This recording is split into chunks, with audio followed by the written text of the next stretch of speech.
the other piece that really felt correct or right as I was looking at things is the square format. Really, I've hinted at it already, but it took away the romance in a way, and I don't feel that the film is romantic. So, and by putting it in square, it felt like it kind of hemmed in or put a confinement around the psychology of the main character, and so, which was very important to me, is it's because I feel like the storytelling is subtle enough in the beginning that some people always get it, some people know the reveal before, some people do, some people don't, and they are surprised when the reveal happens, and I wanted to be able to kind of support that journey in unlocking the sort of secret of the film by giving that confined sense in the square format. Again, whereas if it's a wide format, there's a seduction in the wider frame format that we get seduced by the beauty, as opposed to I didn't want to give all of the beauty, but just like keep it tight in a bit. Yeah. This all makes sense, but I said yesterday that today it is a commercial killer, because it's even not true that the televisions are square. In rich countries, everybody already has not the classical television, but the wide format television. Yeah. But that shows that you don't care about these things, if the films will be sold or not. You are an artist. Well, it was one of those things, the DP and I, we joked about it a bunch. He was like, Erica, if we do this, it's like a really big thing and people are going to ask you about it. And I was like, I know. But, we already made that choice when we didn't hire famous actors, and, and when I went for the pacing that I went for, I mean, there were earlier cuts that had a different feel, and for me, a different pacing of the film lost the integrity of the period and of the era that I was going for. So there were a number of things that were like, oh, it's not a commercial, it's not a box office hit, so to say. It's okay. Those will come, maybe, if they're interesting to me. Hi. First of all, I want to say what I like very much, the film. Thank you. Unfortunately, I haven't been there in Maine. I've been in the States for about 6 months, but never in Maine. But I like the atmosphere you created there, and that character you made, a young, strong woman. And I have a question. How it is to make everything, so to be the main actress, producer, writer, director, and so on. How was? And you recommend this kind of... For other people to do? Yeah. I recommend it for people who are a little crazy. But you are not. No, I'm a little crazy. I mean, I'm very sane, but I definitely have a crazy streak. It was just very hard, and by hard I just mean I worked really long hours. I thought about the decision a lot, and there was a period where I didn't know if I was going to be in it, or if I was going to direct it, or there was, at one point I had offered the project to a director I really admire. He's from Sweden and has made some really beautiful films, and he wanted to make the film, but he wanted to make it for like a $3 million budget, and I was like, well, do we have 10 years? Like, life is too short. Life is meant to be lived. Life is meant to be experimented with. And so when I really sat with it for a good month and decided, no, you know what? This is a story about a woman who nobody knows, right? Which was part of the decision of casting myself. As I'm not famous, nobody knows who I am, so it's easy to project Abby as just that, as opposed to if we had cast, we were talking about some famous people. Oh, let's give the script to so-and-so, and then maybe we can get tons of money. And it was like, we've seen them. We know those faces, and there's something really delightful about telling a story that, I'm trying to unearth stories of women from history that we don't know, and to put a face on that character that we also don't know, I think is quite important. So anyways, after the decision to do it all, it was just hard work, that's all. It was just hard. I had no moments off on set. I would say in pre-production would be like any other writer-director. the same kind of workload. And in post-production, also like any other writer-director, it was just the part of like being on set that was really challenging, where I just, the first 3 days, I was like, oh, fuck. I'm like working 16-hour days, and I don't get a break. Like normally, the director goes in and talks with the DP and the crew, and you set up a shot, and maybe you bring the actors in for rehearsal, and okay, great, let's do it like this, and then the actors go away, and then the DP sets up everything, and the director maybe like goes and smokes a cigarette or something. I didn't do that. I was like setting up the shot, and then I was like, okay, great, and then I would go and like hang out with the actors and check in with them, and then I would like get Abby on, and then everything was set up, and I would have to be Abby. So it was like I just had never a break, which was, I think I mentioned this in another Q&A, in a weird way was actually kind of beneficial. When I just stopped feeling like so worried about being tired, I was like, okay, I'm exhausted. Guess what? Like, so's Abby. She's constantly working all night, tending the light, and and I just decided to like make it work for the character, and I wore no makeup and let my tiredness be visible, and so I think that's the main thing. It's just super hard. How many days you shoot that? Oh yeah, the question was how many days, if you didn't hear. 21 days of shooting. We were on location, most of us were there for 5 weeks.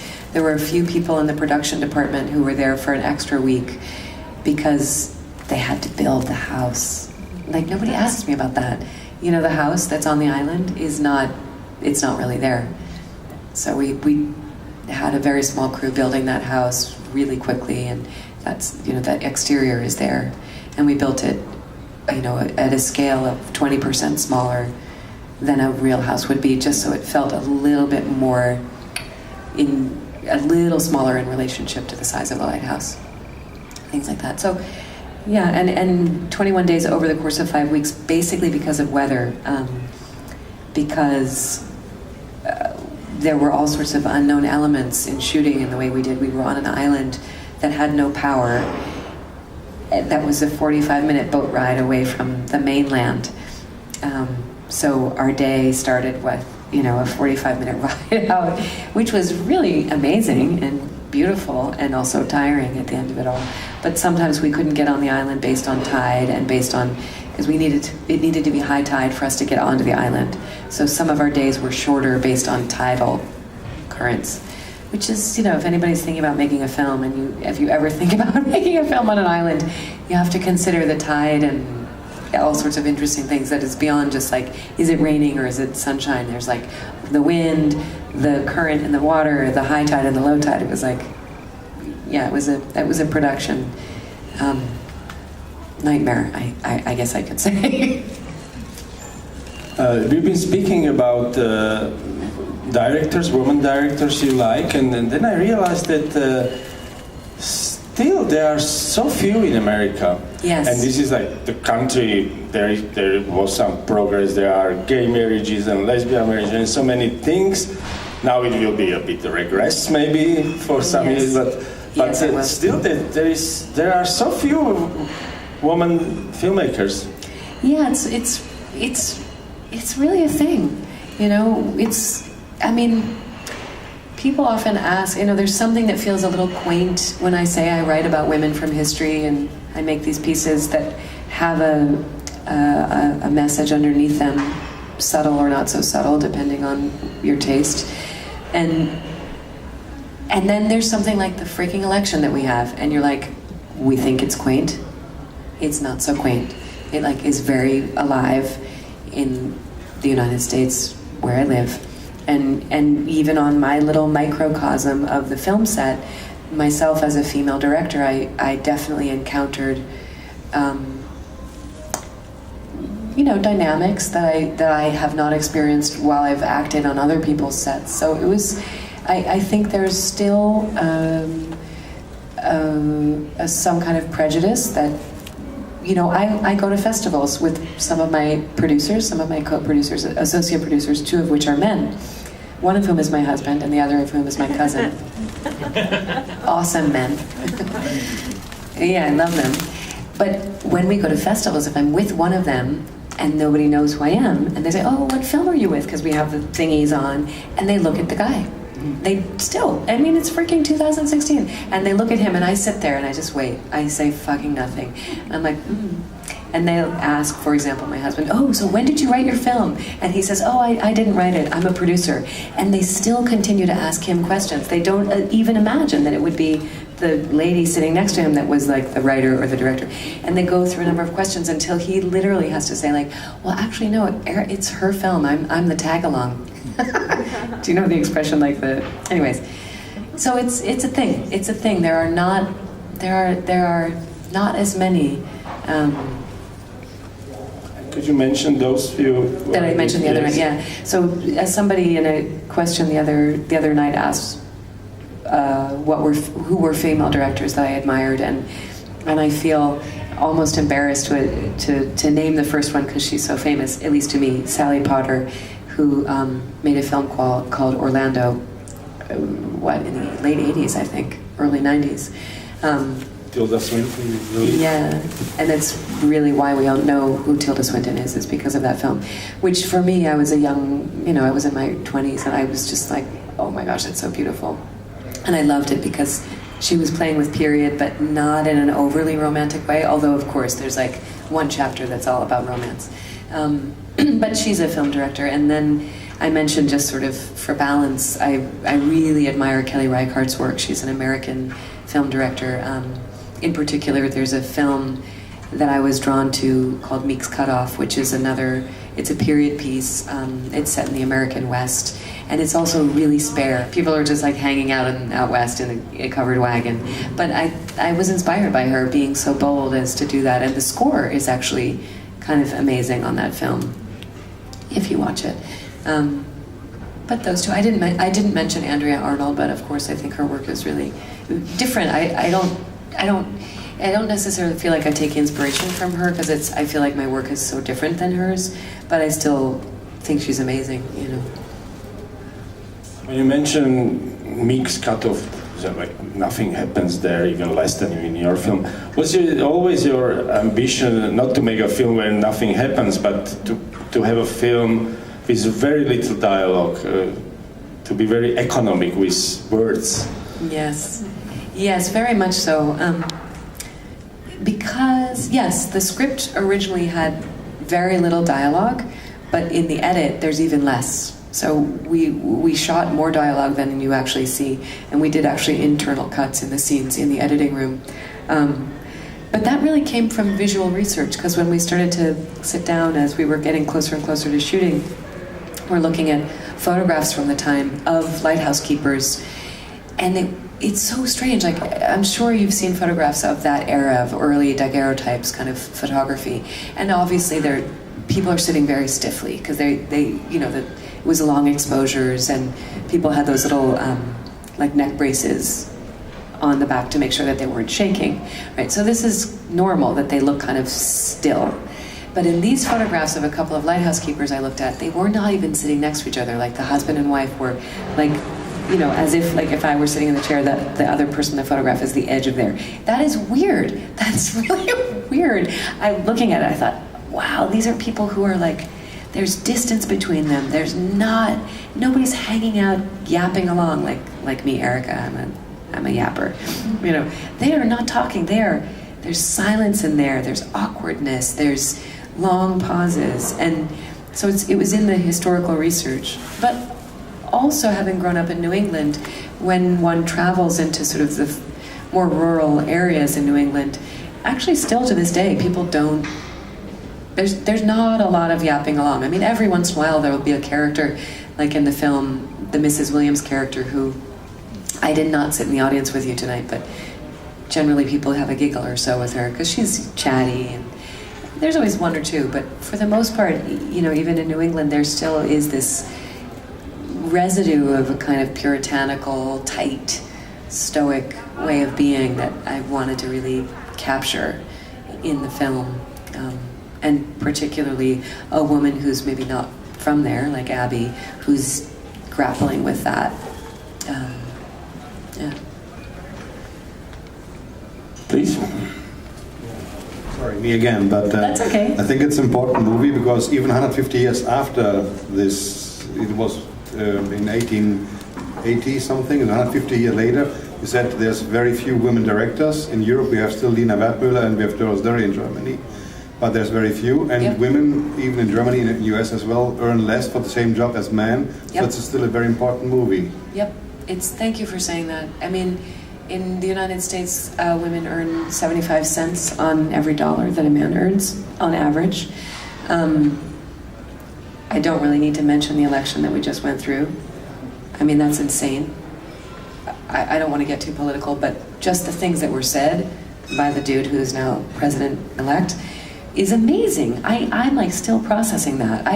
It's like a science fiction movie that he would say the things. Horror movie. Yeah, that he would say the things that he said about women. And so, yes, for me, whenever I feel like people think, oh, women are fine. It's like, yeah, women are fine. Women are great. And like, no, it's not. There is not parity. There's not total equality yet. So thank you for saying that. And one more thing, Yes, please. if I can. Yeah. Because you mentioned the Swedish director. There's a movie by Lasse Hallström made in 2000 called The Shipping News. I know it played in youth, and the mood was a little bit similar. Landscape was very, very similar, and Yeah. the mood was, for me, a little bit similar. Yes. Actually, he shot in the same region. He shot the film. I think he shot it actually more in Nova Scotia, but it's a very, very similar geography and topography. And no, the Swedish director I was mentioning before, just if you're interested, his name is Fredrik Idfeldt. I'm pretty sure his last name is Idfeldt.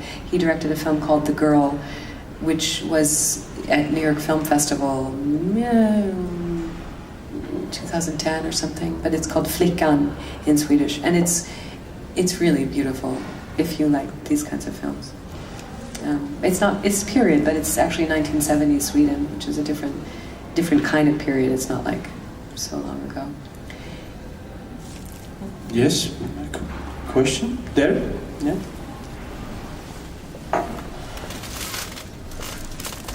I liked your film. Thank you. Yes, I need to say that. There are a couple of thoughts in my that I'm dealing with at the moment.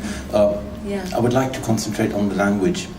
Yeah. I particularly enjoyed Abby's language, the choice of words, what she does not say, where she does not answer. I thought that, well, to me that seemed pretty perfect. Really, really good.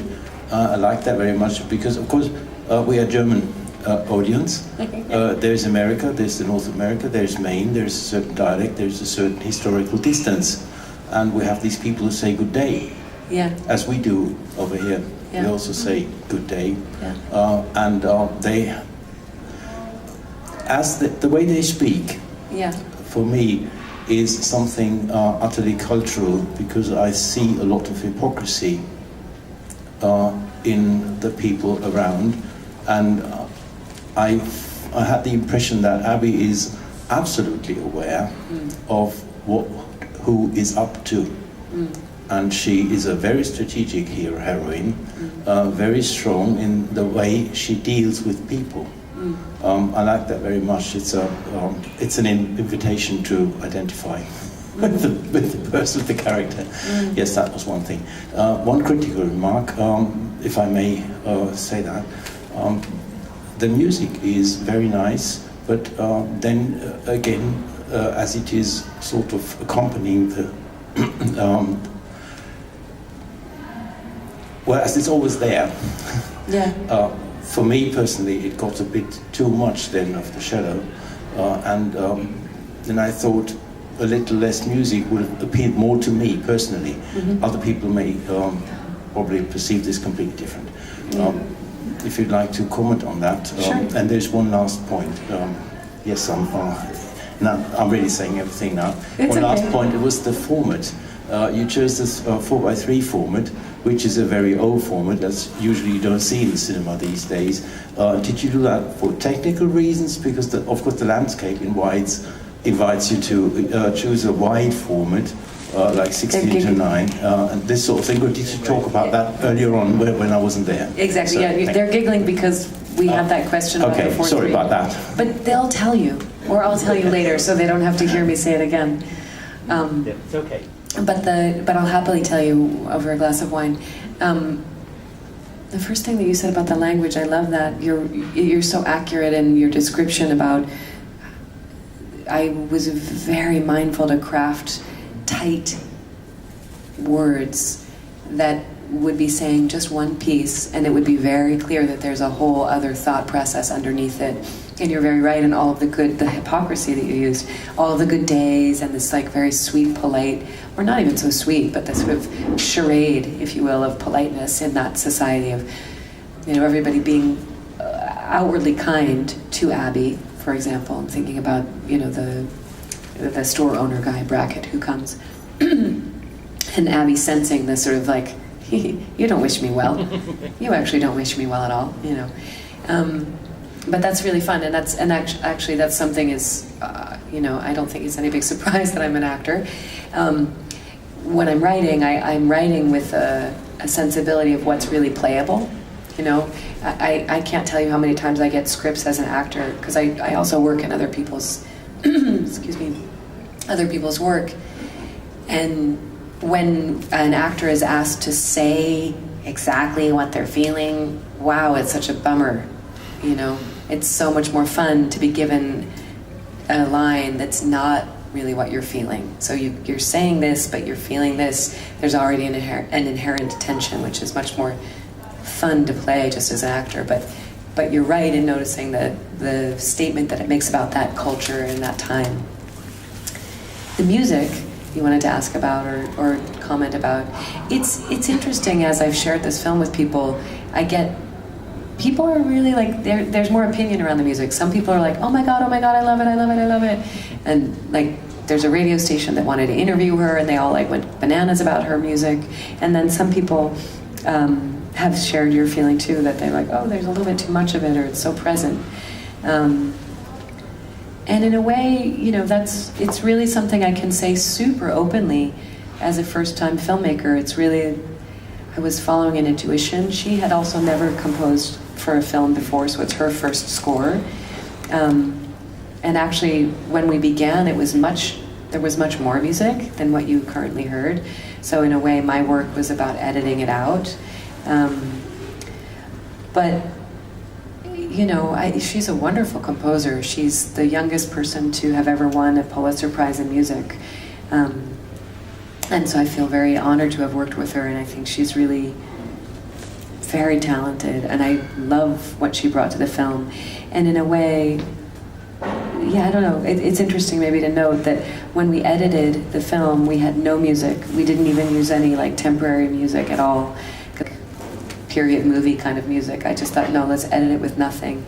So both the editor and myself became very accustomed to watching the film with no music at all.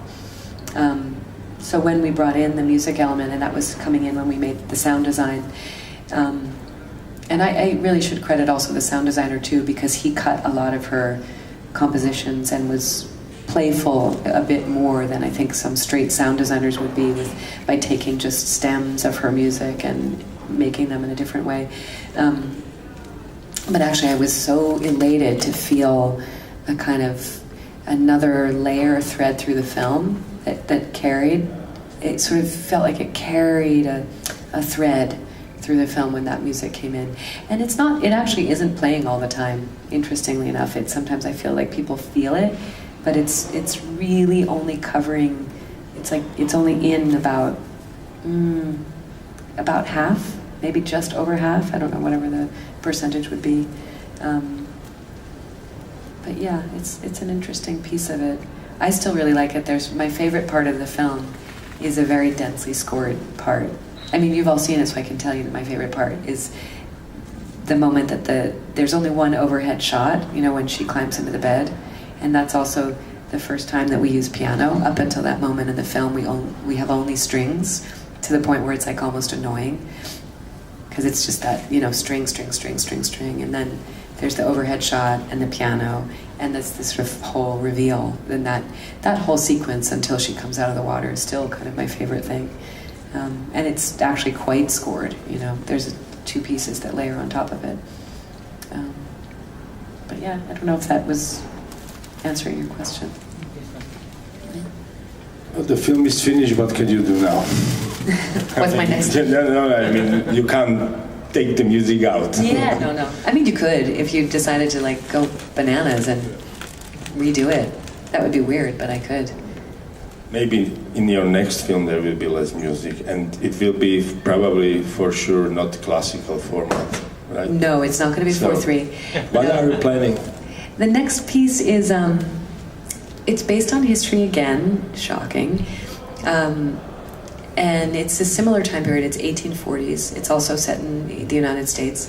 But it's very different in tone. It's an ensemble piece. It's where this piece is salty and stoic and minimalist. It's green and lush and verdant and lusty and playful. So it's a very, very different tone, and already I'm playing with different imagery. The camera movement, there'll be lots of camera movement, whereas this was really still. This one will have a lot of movement, and actually the cutting will be much faster. So it will just be a completely different visual and sonic world, but still as a period piece, you know. And you won't be the leading actors. Deleting actors? You won't be. Oh, the leading. Yes. No, I won't be the lead. No, you plan to be in, right? I'll be in it. I can't resist. I'm like, I'll probably give myself a character that shows up in like 4 scenes, but no, I don't want to be the lead. I'm going to be savvy, you know, and this time I'll probably cast a famous lady, so that the thing famous can sound. lady. Yeah, a famous lady and a famous guy. You know, it's much more tied to history than the piece that you just saw, which was, I based it on history, but then I created a fiction piece out of it, whereas this is like factual human being, like people who were alive, and some of them are famous from history, so we'll cast some famous people to play the famous characters from history, and yeah, I won't reveal the whole thing, but I'm excited about it. When you speak about famous lady, famous guy, that means that it will be also a much more expensive movie. Is this movie somehow helping you to open the doors? You know, it is actually. When we came back from the shoot on this film, we had gone over budget, which was really horrifying for me, but I understood is not that unusual, and that I guess this happens. But in any case, I was actively seeking executive producers at that time, so through connections and people that I know in New York, I was put in contact with a number of producers, and basically they came back and said, wow, you made a beautiful film. We don't know how commercial it's ever going to be, but it's amazing and it's done, so we don't want to put our name on it because there's nothing left for us to be involved with creatively, but we want to see your next piece. And I said, okay, that's cool. So I have a lot of relationships in place now where I think I've won their attention, at least. You know, we'll see where it goes. But I do have a number of people that I can have a real conversation with at this point. I just want to tell you compliment for your acting. Oh, thank you. No, but pointed till now, it's really amazing. And for me, you are like a really European lady. You are not, it's not made like American way at all. And the way how you talk in the movie is like a lady. You work hard. It's a working hard lady, but she's really lady. Yeah. That I like it. And of course, the music is amazing too. See, thank you. I think it's underlining the situation, not even acting, but or the even scenery, like everything. It's like be stronger with the music. Thank you. And I like that. I'm really surprised about this.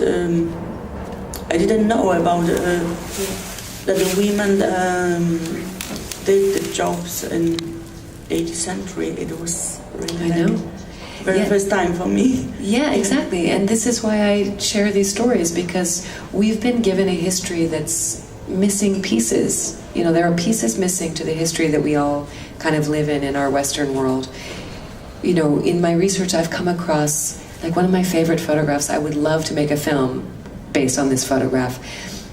They're two young girls, and it's slightly later than the period that you just saw, because there's an automobile, but it's like still very, very, very early automobile, and they're doing ice deliveries. So they have a block of ice that's like probably this big, and they're two girls in pants, not skirts, in like a pant uniform, and they have these big picks in it, and they're so cute. They're like all excited, and they're doing labor. And this is something that, like, we don't get those images. We don't, you know, if we say fishermen from the 1800s, we would all probably imagine a guy, which is accurate, but the women were often the ones making the nets for all of the fishing boats, and the women were the ones like shucking the clams. I don't know if you know what that means. Like, do you know a clam?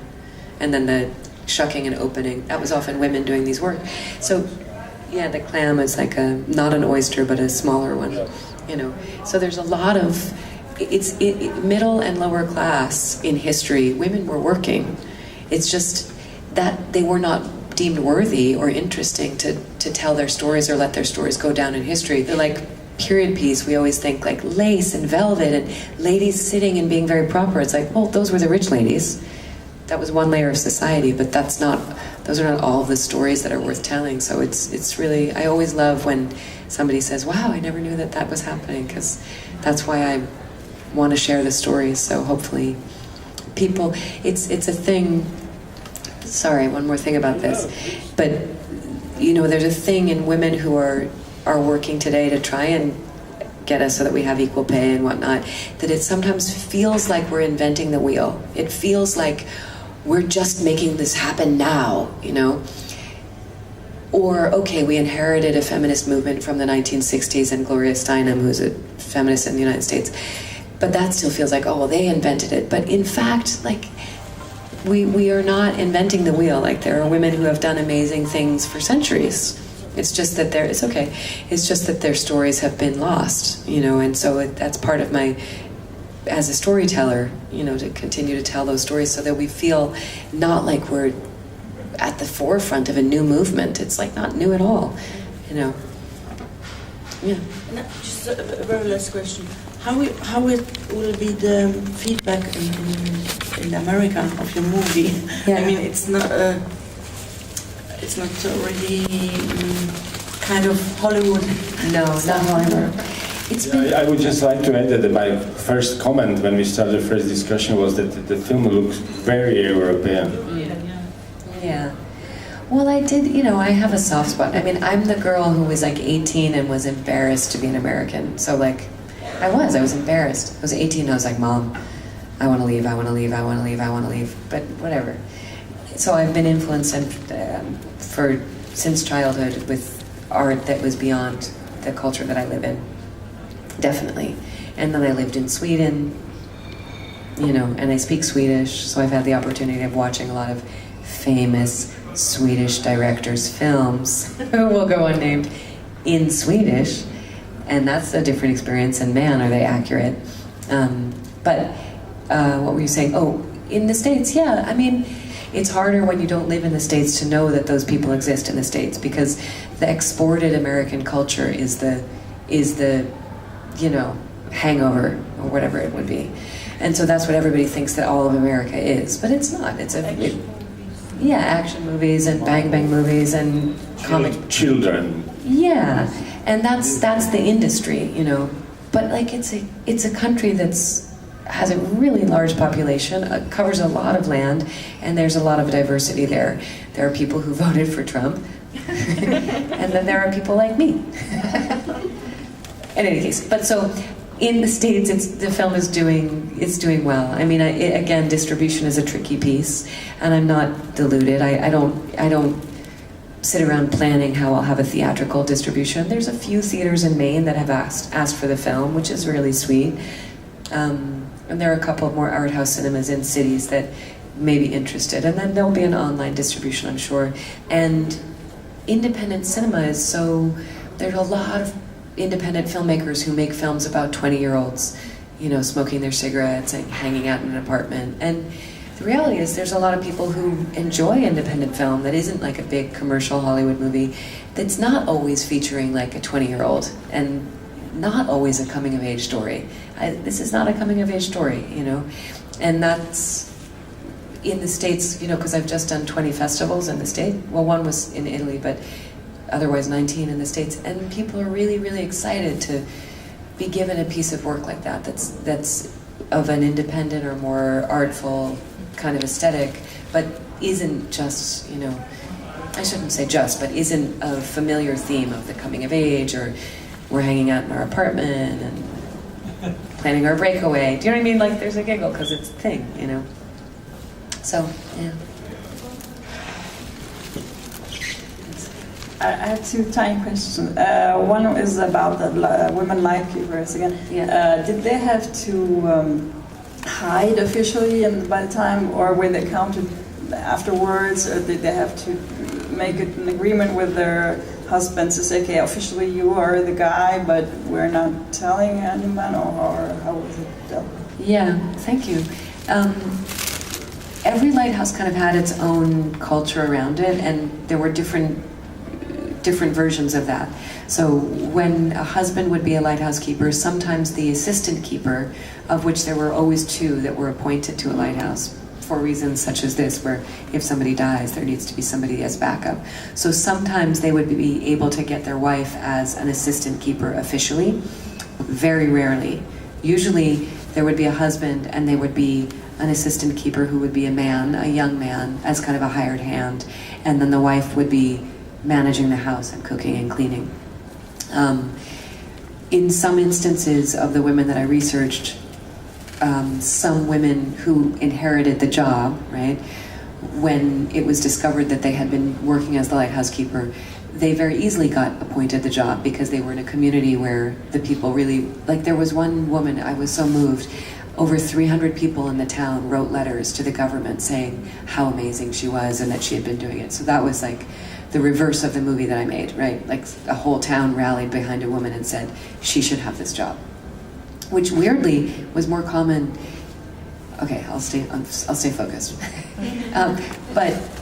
But then there were others that had a story much like Abby, where they would have done the work, and then people in town would be like livid, mad, upset, envious, want the job, try to discredit her, I mean, et cetera, et cetera. So there were different circumstances. That's interesting. Yeah. And then the second question was that the room scene where she gets in and there's these string sounds, it kind of could turn to like a bit scary scene, which is kind of cool because it, like that point, you think, oh, maybe this movie is like between something scary and melodrama or something. Yeah. So, was that on purpose, or? Yeah, very much so. I mean, there's, at one point in earlier versions, there was actually much more spooky pieces. And we left just those ones, just the pieces, and there's a few parts of the film that are purposefully kind of spooky, where maybe some people wonder if the Johan character is going to do something bad, or maybe like, yeah, exactly, or then, and it was on purpose to kind of play with people's perceptions, because it's an era where obviously, you know, he's not viewed very kindly because he's, you know, viewed from like a xenophobic kind of culture that he's other. So there's moments where we're sort of meant to like, oh, who is he? He's a bad, strange man, you know, and then be caught of like, oh, no, he's not. He's actually just bored. He's like bored in a house and he's a sailor, you know. And the moments for her where there's the creepy moments is obviously because she's been in a weird mental state, you know, where it's meant to be spooky because it's spooky for her, you know. Yeah. Yeah.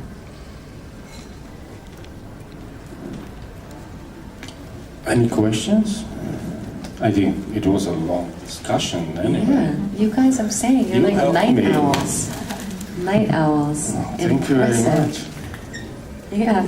Thank you. Thank you.